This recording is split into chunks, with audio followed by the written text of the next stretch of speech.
Hello and welcome to an exceptionally exciting episode of ChinnyVision. This week we're looking at a typing game for the Amstrad CPC called Crazy Legs. Now don't run away, this is a typing game, although one that might change your perceptions of what typing games are. Back in 1985, Amstrad Computer User, the official magazine for the Amstrad CPC and owned by Amstrad itself, ran a bi-monthly £2,000 software competition to attract software to be published by Amsoft, but also to be published as type-ins within the hallowed pages of Amstrad Computer User. Now, the temptation of a £2,000 prize was something more than the average computer magazine, perhaps offering £100 for a type-in submission. Therefore, the quality of the type-ins submitted to Amstrad Computer User was exponentially higher than pretty much any other publication I saw at the time. Now, the thing about these listings were, because of the quality of them, they are actually much longer than perhaps traditional type-ins for magazines. Crazy Legs here is about 20k and takes up about 6 pages of the magazine, as you can see here. It has a loading screen, tunes, and even a high score table, which kind of sets it out. It is just a Qbert clone at the end of the day, but one worth taking a look at. And as you can see here, we've got a nice loading screen with a sun and some text there saying Crazy Legs is now loading. And it loads up. We've got a small wait here while it does its thing, because after all it is a basic listing. And we get a tune on the menu screen here with the offer of instructions if we need them, and it explains that all you have to do is colour the discs on the grid to be all the same colour as the reference discs at the corner of the screen. There are 2 little kind of spaceships that move around shooting randomly, and you have to avoid them. It's a bit like Pippo on the Spectrum, actually, if you've played that. Where it does differ from commercial games, perhaps, is you don't have proper sprites.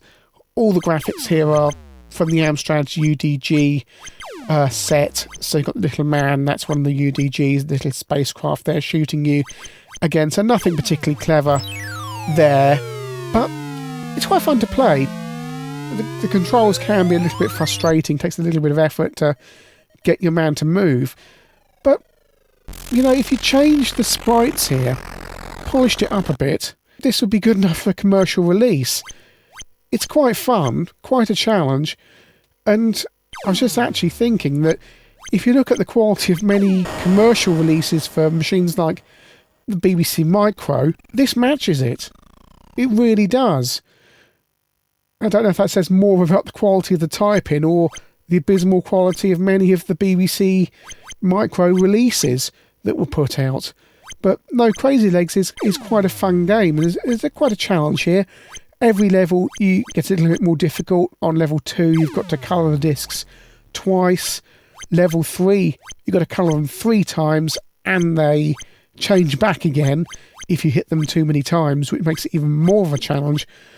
There's a teleport square on the screen there. You can see that squiggly line. If you hit that, you teleport to a random square elsewhere on the screen.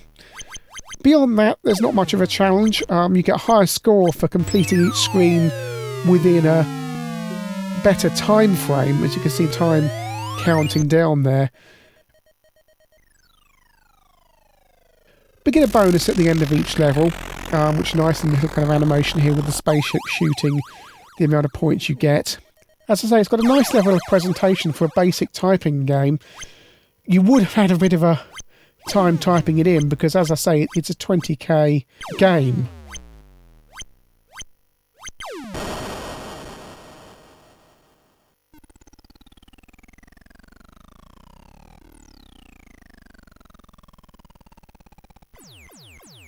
And when you lose your final life, you even get a nice high score table here that you can enter your name into. And it's just an extra little bit of presentation that you don't always see on a basic listing type-in.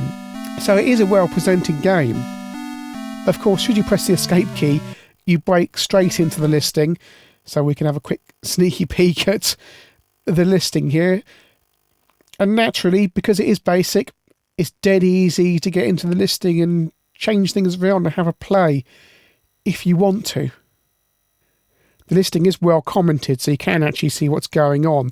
So if you wanted to say, I don't know, hack into line 3000 and change the names in the high score table, you can. You could also give yourself infinite lives very easily, change those UDGs. The Amstrad has 255 of them, so you could change them if you could find the listing, which I think is in the CPC's manual, which says what is what.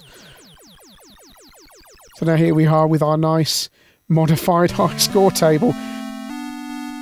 Overall, Crazy Legs is a really interesting game to look at, from a period in 1985 where Amstrad Computer User really were encouraging high quality listings to be submitted via their £2,000 competition. It just shows how versatile the Amstrad's BASIC is, and that how talented some of the home coders are, that they could do this within the confines of Locomotive BASIC. No, it doesn't live up to the level of commercial software, but as I said before, on some other formats, this would be commercial software.